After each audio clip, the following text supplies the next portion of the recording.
अल्हम्दुलिल्लाह वस्सलातु वस्सलामु अला रसूलिल्लाह व अला आलिहि व अस्हाबिहि अजमाइन अम्मा बाद। क़ाल अल्लाहु तबारक व तआला फ़ी महकमि तंज़ील अऊज़ु बिल्लाहि मिनश शैतानिर रजीम बिस्मिल्लाहिर रहमानिर रहीम। मन आमिल सालिहन मिन ज़करिन अव उन्सा व हुव मुमिन फलनुहयियन्नहु हयातन तय्यिबा वलनजज़ियन्नहुम अजरहुम बिअहसनि मा कानू यअमलून। सदक़ल्लाहुल मौलानल अज़ीम। சிறப்பான பாவாஜி ரஹ்மத்துல்லாஹி அலைஹி அவர்களுடைய நினைவு தின விழாவிலே ஒன்று சேர்ந்திருக்கக்கூடிய நம் அனைவர்களின் மீதும் வல்லோன் அல்லாஹ்வினுடைய சாந்தியும் சமாதானமும் குறையாமல் குன்றாமல் என்றென்றும் நிலவட்டுமாகுக. ஆமீன். சிறப்பான முறையில் பாபாஜி செய்த அந்த தொண்டை அவர்களுக்கு பின்னால் அவர்களுடைய பிள்ளையாக அதை ஏற்று சிறப்பான முறையில் வழி நடத்தி கொண்டிருக்கக்கூடிய நம்முடைய பாபாஜி அவர்களுடைய ஹலீஃபா மரியாதைக்குரிய மௌலானா மௌலவி அல்ஹாஜ் அப்துல் மாலிக் ரஷாதி ஹஜ்ரத் அவர்களே, வருகை தந்திருக்கக்கூடிய அனைவர்களுக்கும் சலாத்தினை கூறி ஆரம்பம் செய்கிறேன். அஸ்ஸலாமு அலைக்கும் வரஹ்மத்துல்லாஹி வபரகாத்துஹு.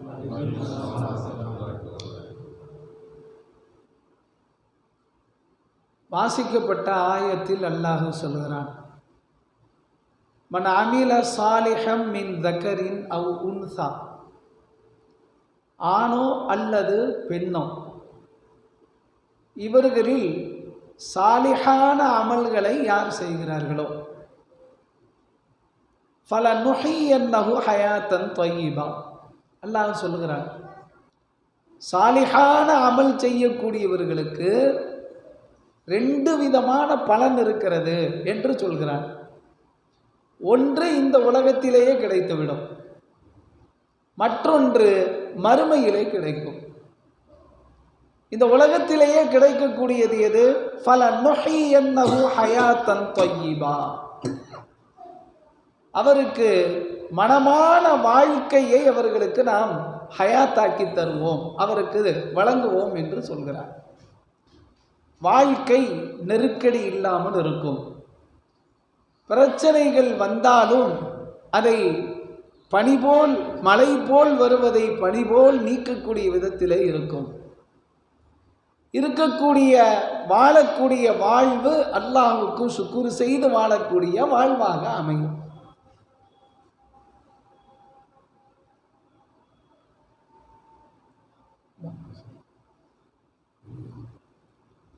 அப்போ இந்த வாழ்க்கை அப்படிங்கிறது ஒவ்வொரு மனிதனுமே இந்த துன்யாவில் நல்லபடியாக வாழணும் அப்படின்னு நினைக்கிறான்.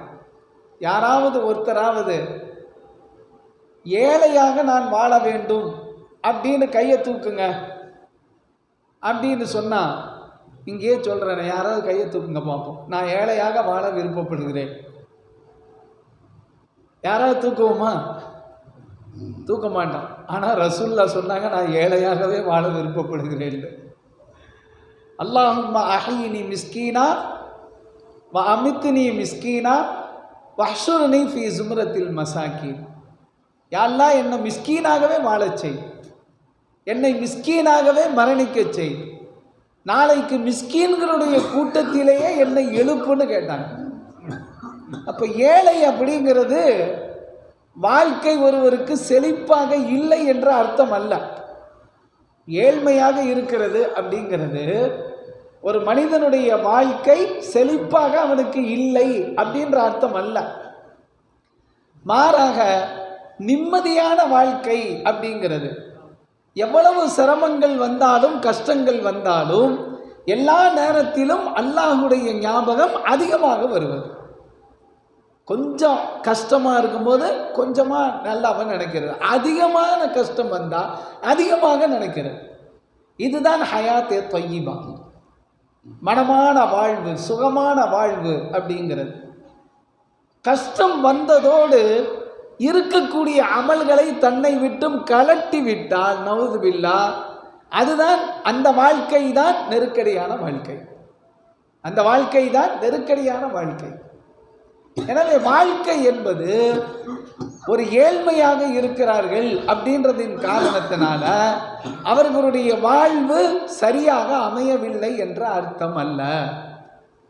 யாரெல்லாம் மிக பெரும் இறைநேசர்களாக வாழ்ந்தார்களோ, யாரெல்லாம் மிக பெரும் இறைநேசர்களாக வாழ்ந்தார்களோ 100க்கு 98% நபர்கள் ஏழ்மையில தான் இருந்தாங்க. 2% தான் வசதி வாய்ப்பில் இருந்தாங்க. நபிமார்களையே எடுத்துக்கொள்ளுங்கள், எத்தனை நபிமார்கள் ரொம்ப கோடீஸ்வரனாக இருந்தாங்க. இருந்த நபிமார்கள்ல ஒரு விரல் விட்டு எண்ணக்கூடிய நபிமார்கள் மட்டுமே பெரும் மல்டி மில்லியனியராக இருந்தாங்க. யாரு? நபி யூசுப் அலைஹிஸ்ஸலாம், நபி சுலைமான் அலைஹிஸ்ஸலாம், நபி ஸல்லல்லாஹு அலைஹி வஸல்லம். ஆனால் ரசூல்லா அதை விரும்பலை, ஏற்றுக்கலை. ரசூல்லாவோட பெரிய பணக்காரி இந்த உலகத்தில் யாருமே கிடையாது. நம்ம எல்லாரும் ஒரு பக்கம் கேள்விப்பட்டிருப்போம், என்னண்டு ரசூல்லா போட்டிருந்த சட்டை ரொம்ப ஓட்டையாக இருந்துச்சு, நஞ்சு போய் இருந்துச்சு, சாக்கு துணியாக இருந்துச்சு, எல்லாம் கேள்விப்பட்டிருப்போம். ஆனால் ரசூல்லாவை மாதிரி உடுத்தினவங்க இந்த உலகத்தில் யாருமே இல்லை. ரசூலுல்லாஹி ஸல்லல்லாஹு அலைஹி வஸல்லம் அவங்களுக்கு யஸின் அப்படின்ற இடத்துலேருந்து இருக்கக்கூடிய ஒரு அரசர் ஒரே ஒரு சட்டையை அன்பளிப்பாக அனுப்புகிறார். ஒரு சட்டையை அன்பளிப்பாக அனுப்புகிறார். அதனுடைய விலை என்ன தெரியுமா? அந்த காலத்தில் 33 ஒட்டகைக்கு நிகரான அளவுக்கு 33 ஒட்டகையை கொடுத்தா அந்த ஒரு சட்டை கிடைக்கும். இந்த சட்டையை ரசூலுல்லாஹ்க்கு அனுப்பிச்சாங்க, ரசூலுல்லா போட்டாங்க. நம்மளை நினச்சி பாருங்க, 33 ஒட்டகம், இன்னைக்கு ஒரு ஒட்டகத்தினுடைய விலை என்ன அப்படின்னு பாருங்க. 33 ஒட்டகையினுடைய கணக்கை போட்டோம் அப்படின்னா அப்போ ரசூலுல்லா மாதிரி உடுத்தி இருக்காங்களா? யாரும் உடுத்தலை. ஆனால் ரசூலுல்லாஹி ஸல்லல்லாஹு அலைஹி வஸல்லம் அதை விரும்பலை. ரசூலுல்லாஹி ஸல்லல்லாஹு அலைஹி வஸல்லம் அதை விரும்பவில்லை அப்படிங்கிறது தான். அப்போ ஹயாத்தே தொய்யிபா, மனமான வாழ்வு அப்படிங்கிறது இருக்கு. இந்த உலகத்தில் அல்லாஹ் அதை தர்றான். வல நஜ்ஸி என்னஹும் அஜ்ரஹும் பி அஹ்ஸனி மா கானூ யஅமலூன். வல நஜ்ஸி என்னஹும் அஜ்ரஹும், அவர்களுடைய கூலியை இவர்களுக்கு நாம் கூலியாக கொடுப்போம். அஹ்ஸன மா கானூ யஅமலூன், இந்த உலகத்தில் எப்படி அமல் செஞ்சாங்களோ அதை விட மிக அழகான முறையில் கொடுப்போங்கிறான் அல்லாஹ். மறுமையில் இருக்கக்கூடியது அவ்வளவு அழகானது. எல்லாரும் நம்ம என்ன செய்யணும்? மறுமையை விருப்பப்படணும், மறுமையில் சொர்க்கத்தை விருப்பப்படணும். சொர்க்கத்தை நம்ம விருப்பப்படணும். சொர்க்கத்தை விருப்பப்படுவது அப்படிங்கிறதும் ஒரு இஸ்லாமிய அக்கீதால கட்டுப்பட்டது. நம்ம பார்க்கல அப்படிங்கிறதுனால சொர்க்கம் ஆசைப்படாமல் இருக்கிறது அப்படிங்கிறது கூடாது. மூமினாக இருக்கக்கூடிய ஒவ்வொருவர்களும் சொர்க்கத்தை ஆசைப்பட வேண்டும்.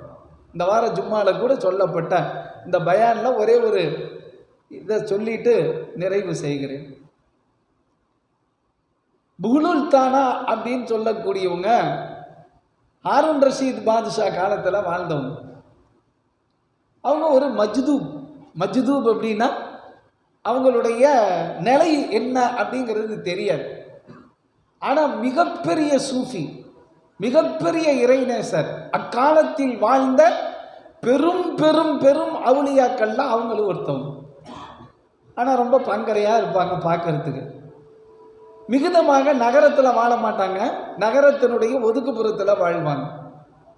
அப்படி ஒரு தடவை ஒரு பாலைவனத்தில், நம்மெல்லாம் சின்ன பிள்ளையாக இருக்கும்போது, நம்மன்னா நீ இல்லைத்தான், நாங்கள்லாம் சின்ன பிள்ளையாக இருக்கும்போது மணல் வீடுன்னு கட்டி விளையாண்டுருப்போம் இல்லையா? நமக்கு விளையாட்டே அதுதானே, வேறெல்லாம் ஒன்றும் நமக்கு கிடையாது. அப்போ மணல் வீடு அப்படின்னு கட்டி விளையாடுவோமா இல்லையா? அந்த மாதிரி அவர் மணல் வீடு கட்டிக்கிட்டு இருந்தார். ஹாரூன் ரஷீத் பாதுஷா அந்த வழியாக படையோட போனார். போனால் புகுலுல் ஏதோ ஒன்று பண்ணிக்கிட்டு இருக்காரு. பார்த்தவர் அவர்கிட்ட போய் இறண்டுவோம். சில நேரங்களில் அரசர்களாக இருந்தாலும் புகுலுல் தானா ரொம்ப பாசத்திற்குரியவர். அவர்கிட்ட பல விஷயங்களை கறக்கணும் அப்படிங்கிறதுக்காக அவர்கிட்ட சில வார்த்தைகளை போடுறது அப்படிங்கிறது அவருக்கு உள்ள வழக்கமாக இருந்தது. ஹாரூன் ரஷீத் பாதுஷா யாரு? ரசூலுல்லாஹ்வுடைய பரம்பரையில் உள்ளவர். அவரும் ரசூலுல்லாஹ்வுடைய பரம்பரையில் உள்ளவர். அப்போ அவர் என்ன, அவர் கண்ணியமான முறையில் தான் இருப்பார். அவரும் நேராக போய், என்ன புகுலுல் என்ன பண்ணுறீங்க அப்படின்னார். நான் சொர்க்க வீடு கட்டிக்கிட்டு இருக்கேன், சொர்க்க வீடு கட்டிக்கிட்டு இருக்கேன் அப்படின்னார். அப்படியா, சொர்க்க வீடு விற்பீங்களா அப்படின்னு கேட்டார். ஆமாம் விற்கிறது தான் அப்படின்றார். அவரை சுற்றி கொஞ்சம் பிள்ளைங்கள்லாம் இருந்தாங்க. என்ன ரேட்டுன்னு கேட்டார். விலை எவ்வளோங்க அப்படின்னு கேட்டார். அவர் சொன்னார், 100 தங்க காசு, 100 தீனார் அப்படின்றார். ஒரு வீடு வாங்குறதா இருந்தால் 100 தீனார் வாங்கிட்டீங்கன்னா சொர்க்கத்தில் உங்களுக்கு மாளிகை அப்படின்றார். இவர் பார்த்தாரு, அவரே கொஞ்சம் மஜ்தூபான காலத்தில் இருக்கிறவர், தங்கத்தினுடைய மதிப்பு அவருக்கு எங்கே தெரிய போகுது, 100 தங்க காசு அப்படின்னு சொல்கிறாரு அப்படின்ட்டு சரி நான் வரணுன்ட்டு போயிட்டார். இவர் போய் கொஞ்ச நேரத்தில் அவர் மனைவி ஜுபைதா அம்மையார் வந்தாங்க. ஜுபைதா அம்மையார் வந்தாங்க. அதே மாதிரி மணல் வீடு கட்டிக்கிட்டு இருந்தார். ஜுபைதா அம்மையார்கிட்ட கேட்டார். அம்மையார் அவங்கள்ட்ட கேட்டாங்க, புகுலுல்கிட்ட கேட்டாங்க, என்ன பண்ணிக்கிட்டு இருக்கிறீங்க? சொர்க்க வீடு கட்டிக்கிட்டு இருக்கேன். என்ன இது விற்பனைக்கு இருக்கா? ஆமாம் விற்பனைக்கு இருக்கு. எவ்வளவு? 100 தீனார். அப்படியா? காசு எடுத்து கையில் கொடுத்துட்டாங்க அந்த அம்மா. 100 தீனாரை எடுத்து கையில் கொடுத்துட்டாங்க. என்னன்னு கேட்கல. 2 பேரும் போயிட்டாங்க. இரவு 2 நபர்களும் ஒரே பஞ்சனையில் படுத்திருக்கிறார்கள். ஹாரூன் ரஷீத் பாதுஷாவினுடைய கனவு வருகிறது. அந்த கனவிலே சொர்க்கத்தில் இவர் இருக்கிறார். அந்த சொர்க்கத்தில் ஒரு பெரிய முத்து மணி நடுவில் ஓட்ட போட்ட அப்படி மாளிகை, அப்படி ஒரு பெரிய மாளிகை. அது ஒத்த முத்தில் கட்டப்பட்ட மாளிகையாக இருக்கிறது, ஜொலிக்குது அப்படிங்க. இவர் கேட்டார், வெளியில் போய் இது யார் மாளிகை அப்படின்னு கேட்டார். சொன்னாங்க, ஜுபைதா ஹாத்தூன் அப்படின்னு இருக்காங்க, அவங்க மாளிகை இது அப்படின்னு சொன்னாங்க. சொன்ன மாத்திரம்தான் முழிப்பு வந்துருச்சு. திடுக்கிட்டார். என்ன செய்யறதுன்னு தெரியல, என்ன நடந்துச்சுன்னு தெரியல, தூக்கம் வரல. அதுக்கு பின்னால் அவங்கள எழுப்புறதுக்கும் ஒரு சந்தர்ப்பம் இல்லை. அப்புறம் கடைசியில் விடிஞ்சிருச்சு. விடிஞ்சதுக்கு பின்னால் கேட்டாங்க, என்ன விஷயம், என்ன உனக்கு சொர்க்கத்தில் ஒரு மாளிகையை நான் பார்த்தனே அப்படின்னு. அந்த அம்மா சொன்னாங்க, புகுலுல் வித்துட்டு இருந்தாரு, நான் 100 தீனார் கொடுத்து வாங்கினேன். அவ்வளோதான், அவருக்கு தூக்கி போட்டுருச்சு. உடனே ஒரு 100 தீனார் கையில் எடுத்தார். 100 தீனார் கையில் எடுத்தார். ஓடினார். புகுலுல் எங்கே இருக்காருன்னு ஓடினார். அப்புறம் மஜ்தூபா இருக்கிறவங்க ஒரு இடத்துல இருக்க மாட்டாங்க, வேற இடத்துல இருந்தாங்க. போய் நேராக போய் புகுலுல்கிட்ட கேட்டார், புகுலுல் என்ன இந்த வீடு விற்கிறியா? ஆமாம் விற்கிறேன். என்ன ரேட்டு? 1000 தீனார் அப்படின்றார். என்ன ரேட்டு? 1000 தீனார் அப்படின்றார். என்னங்க நேற்று 100 தீனார் சொன்னீங்க, இன்னைக்கு 1000 தீனார்னு சொல்றீங்களே. அது மாளிகையை பார்க்கறதுக்கு முன்னால 100 தீனாரு, பார்த்ததுக்கு பின்னால 1000 தீனாரு. அது இப்பயே கொடுக்கணும். அரண்மனைக்கு போயிட்டு வந்து தரேன்னா முடியாது. ஹாரூன் ரஷீத் பாதுஷா வேதனைப்பட்டார். ஆஹா, இவ்வளவு பெரிய நல் வாய்ப்பை நாம் நழுவ விட்டு விட்டோமே அப்படின்னு ரொம்ப வேதனைப்பட்டார். அப்போ அந்த மாதிரி சாலிஹான அமல்கள் செய்து அல்லாஹுவின் பக்கம் நெருங்கக்கூடிய நேரத்தில் நிச்சயமாக அல்லாஹு தபாரக வ தஆலா இது போன்ற மிகச்சிறந்த பாக்கியங்களை நமக்கு வழங்குகிறான் அப்படிங்கிறத நம்ம பார்க்கணும். அப்போ அதனால் நம்ம என்ன செய்யணும்? சாலிஹான அமல்களில் ஈடுபடணும். சாலிஹான அமல்கள் செய்கிறதுக்குள்ள செயல்களை தேடணும். அதற்கு இது போன்ற ஷேக்மார்களை கரம் பிடிக்கணும். கரம் பிடிக்கக்கூடிய நேரத்தில் அவர்கள் நமக்கு நேர்வழி காட்டக்கூடிய, எப்படி திக்ர் செய்கிறதா இருந்தால் எப்படி திக்ர் செய்யணும், லா இலாஹா இல்லல்லாஹ் அப்படிங்கிறது எப்படி சொன்னால் அது போய் அரிசனுடைய கதவை தட்டும் அப்படிங்கிறத நமக்கு சொல்லி தருவோம். அப்போ நாம் சொல்லக்கூடிய இங்கே அல்லாஹ், சொல்லக்கூடிய இல்லல்லாஹ், சொல்லக்கூடிய ஒவ்வொரு திக்ருகளுமே நாம் இங்கே நாம் திக்ரு செய்கிறோம். ஆனால் நம்முடைய எண்ணம் என்ன இருக்கணும், யா அல்லாஹ் நான் சொல்லக்கூடிய இந்த திக்ர் உன்னுடைய வாசலை தட்டக்கூடியதாக இருக்கணும் அப்படின்ற அந்த எண்ணத்தோடு செய்யணும். இல்லல்லான்னு அடிக்கிறேன் அப்படின்னா உன்னுடைய அரிசில் அந்த கடவுளை போய் அது அடிக்கணும். இந்த மனிதர் திக்ர் செய்கிறார், மலக்குமார்களை செல்லுங்கள். எந்த இடத்திலெல்லாம் திக்ர் செய்யப்படுகிறதோ, எந்த இடத்திலெல்லாம் அல்லாஹ்வை ஞாபகப்படுத்தப்படுகிறதோ அந்த இடத்திலெல்லாம் மலக்குமார்களை அல்லாஹ் தபாரக வ தஆலா அனுப்பி வைத்து அந்த இடத்தை ரஹ்மத்தால் அல்லாஹ் சூழ வைத்து விடுகிறான், ரஹ்மத்தால் நிரப்பி வைத்து விடுகிறான்.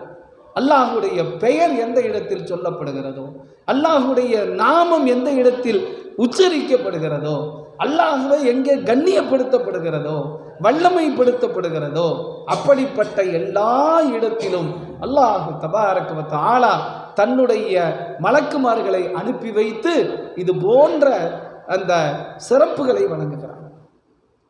மலக்குமார்கள் எத்தனை நபர்கள் இருக்கிறார்கள். பொதுவாக சொல்ல போனால் 10 முக்கிய மலக்குமார்களை சொல்லுவார்கள். அதில் ஹஃபலான்ற ஒரு மலக்குமார் இருக்கார். ஹஃபலான்ற ஒரு மலக்கு இருக்கிறார். அவர் எப்பயுமே நம்ம கூடவே இருப்பார். ஹஃபலான்ற மலக்கு எப்பயுமே நம்ம கூடவே இருப்பார். அவருக்கு வேலை என்ன அப்படின்னா நம்மை பாதுகாப்பது. நம்முடைய அஜல் முடிஞ்சிருச்சு அப்படின்னு இருந்தால் மட்டுமே நம்மை பாதுகாப்பதை அவர் விட்டு விடுவார். நம்முடைய தவணை முடிஞ்சு போச்சு, அவ்வளோதான், நம்ம இந்த துன்யாவிலேருந்து கிளம்பிடணும் அப்படின்ற சூழ்நிலை வந்தால் அப்பொழுது மட்டுமே அவர் அந்த பணியை விட்டு விடுவார். அதுவரையிலும் நம் கூடவே இருந்து நம்மை எப்படியெல்லாம் பாதுகாத்து கொண்டிருக்கிறார் அப்படிங்கிறது நாமே அறியாத விஷயம். ஆனால் அல்லாஹ் சில நேரங்களில் உணர வைப்பான், மலக்குமார்களை இருக்கிறார்கள் என்பதை உணர வைப்பான். எப்படி? உட்கார்ந்துருக்கோம், ஃபேன் சுற்றிக்கிட்டே இருந்துச்சு, கொஞ்சம் இந்த பக்கம் நவுந்தோம், அந்த ஃபேன் விழுந்துச்சு. எங்கே விழுகணும்? நம்ம மேலே தான் விழுகணும், நம்ம மேலே தான் விழுகணும். ஆனால் அந்த மலக்கு தான் தள்ளி விடுறார், போ இந்த பக்கம் போ. தள்ளி விட்டால் அந்த ஃபேன் கீழே விழுந்தது, நம்மை காப்பாற்றப்பட்டது. ரோட்டில் போய்கிட்டே இருக்கிறோம், நம்மளை தூக்கி அப்படி ஓரமாக உட்கார வச்ச மாதிரி இருக்கு. யார் தூக்கி உட்கார வச்சா தெரியல. அந்த இடத்தில் இருந்திருந்தால் நிச்சயமாக நமக்கு சேதம். ஆனால் அந்த ஹஃபலாக்கள் நம்மை பாதுகாக்கிறார்கள்.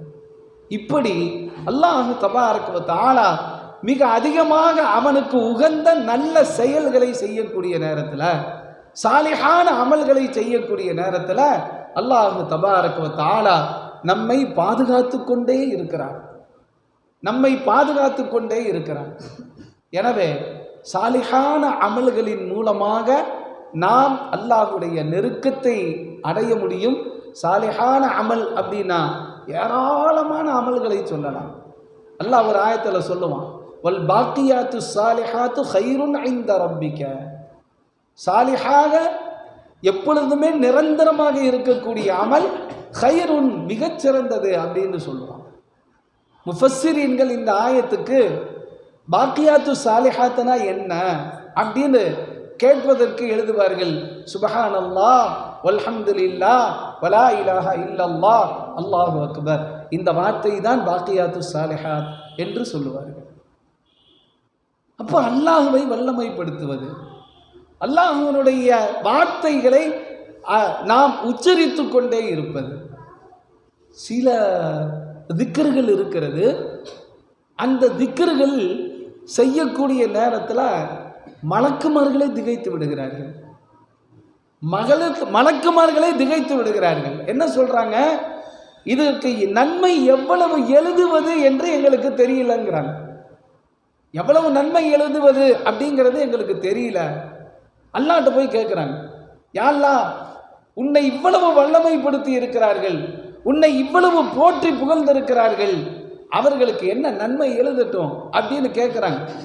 அல்லாஹ் சொல்கிறான், நீ நன்மையவே எழுத வேணாம், அவங்க எதை சொன்னார்களோ அதை அப்படியே எழுதிவிடு, நான் நாளைக்கு கூலி கொடுக்குறேங்க, நானே கூலி கொடுக்கிறேன் அப்படிங்கிறான். சுப்ஹானக லா நஹ்ஸி ஸனாஅன் அலைக அன்த கமா ஸனைத அலா நஃப்ஸிக என்று சொல்லக்கூடிய இந்த நேரத்தில் இதற்கு என்ன நன்மை எழுதுவது என்பதை நாம் மலக்குமார்களுக்கே இல்லாமல் போய் தெரியாமல் போய் விடுகிறது. அல்லாஹ் தபாரக வ தஆலா அதை அப்படியே எழுது அப்படின்னு சொல்றான்.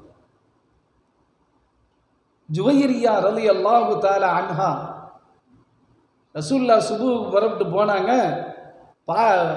தொழுகை விரிப்பை விரிச்சிட்டு உட்கார்ந்தாங்க. திக்ர் பண்ணிக்கிட்டே இருந்தாங்க. ரசூலுல்லாஹ் தொழுகை வச்சுட்டு இஸ்ராக்கு முடிச்சு பல உம்மத்தினுடைய வேலைகள்லாம் பார்த்துட்டு திரும்பி வந்தா அதே இடத்துலயே உட்கார்ந்துருந்தாங்க. கேட்டாங்க, ஜுவைரியா, நான் இங்கிருந்து சென்றதிலிருந்து இதுவரையிலும் இங்கே தான் அமர்ந்திருக்கிறாயா? ஆமா நாயகமே அப்படின்னாங்க. அப்பதான் ரசூலுல்லாஹி ஸல்லல்லாஹு அலைஹி வஸல்லம் சொன்னார்கள், ஜுவைரியாவே, இதை விட உனக்கு மிக அருமையான நன்மையை அதிகம் அள்ளித்தரக்கூடிய ஒரு திக்ரை நான் கற்றுத்தருகிறேன். அது இவ்வளவு நேரம் உட்கார்வதை விட அதை 3 தடவை சொல்வதே உனக்கு போதியமானது அப்படின்னு சொல்லி கொடுத்தாங்க. சுப்ஹானல்லாஹி வ பிஹம்திஹி அதத ஹல்கிஹி வ ஸீனத அர்ஷிஹி வ ரிதா நஃப்ஸிஹி வ மிதாத கலிமாத்திஹி. இந்த திக்ரை ஒரு இடத்திலே அமர்ந்து 3 தடவை நீ சொன்னால் போதும், அதுவே இவ்வளவு நேரம் உட்கார்ந்து நீ செய்த திக்ருக்கு ஈடு இணையாக ஆகிவிடும் அப்படின்னா.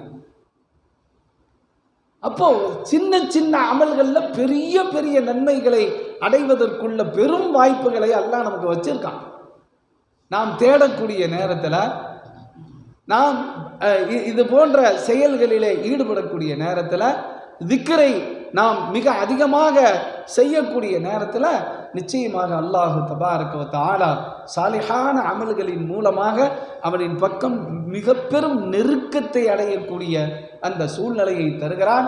சாலிஹான அமல் செஞ்சா என்ன அப்படின்னா, சூரத்துல் கஹ்ஃபினுடைய கடைசி 3 ஆயத்தில் ஒரு ஆயத்தில் அல்லாஹ் சொல்லுவான், இன்னல்லதீன ஆமனு வ அமிலு ஸாலிஹாத்தி கானத் லஹும் ஜன்னாத்துல் ஃபிர்தௌஸி நுஸுலா.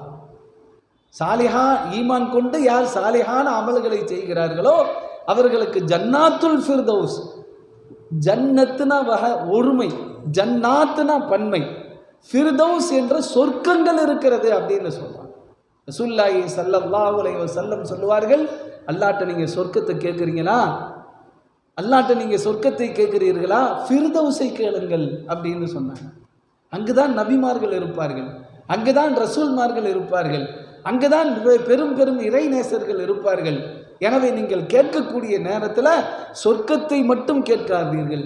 அல்லாஹும்ம இன்னி அஸ்அலுக்கல் ஜன்னா, அதோட நிப்பாட்டினாங்க, அல்லாஹும்ம இன்னி அஸ்அலுக்க ஜன்னத்துல் ஃபிர்தௌஸ் அப்படின்னு கேளுங்க. அப்போ ஃபிர்தௌஸ் என்ற சொர்க்கத்தை யாரெல்லாம் எங்களுக்கு தான் என்று கேட்கக்கூடிய நேரத்தில் அல்லாஹ் தபாரக வ தஆலா நாம் செய்த அமல் அப்படிங்கிறது ஒரு வசீலா தான். எல்லோரும் சொர்க்கத்துக்கு செல்வது அல்லாஹ்வுடைய ரஹ்மத்தின் மூலமாகத்தான். எவ்வளவுதான் அமல் செய்தாலும் இறுதியில் சொர்க்கத்துக்கு செல்வது அல்லாஹ்வுடைய ரஹ்மத். அந்த ரஹ்மத்துக்கு தகுதியாக ஆகுவதற்குத்தான் இது போன்ற திக்ர்களை செய்யக்கூடிய நேரத்தில், திக்ர்களுடைய சபைகளில் கலந்து கொள்ளக்கூடிய நேரத்தில் அல்லாஹ் தபாரக வ தஆலா நமக்கு மிகப்பெரிய நிஅமத்துகளை அள்ளி தருகிறான் என்பதில் சந்தேகமில்லை. எனவே அப்படிப்பட்ட மிகச்சிறந்த பாக்கியத்தை பெற்றுக்கொண்ட நல்லடியார்களுடைய கூட்டத்திலே நம் அனைவர்களையும் வல்லோன் அல்லாஹ் ஆக்கி அருள் புரிவானாக. ஆமீன். வ ஆகிரு தஅவானா அல்ஹம்துலில்லாஹி ரப்பில் ஆலமீன். அஸ்ஸலாமு அலைக்கும் வரஹ்மத்துல்லாஹி தஆலா வ பரகாத்துஹு. இன்ஜினியர் வீட்டு திக்ர் மஜ்லிஸ்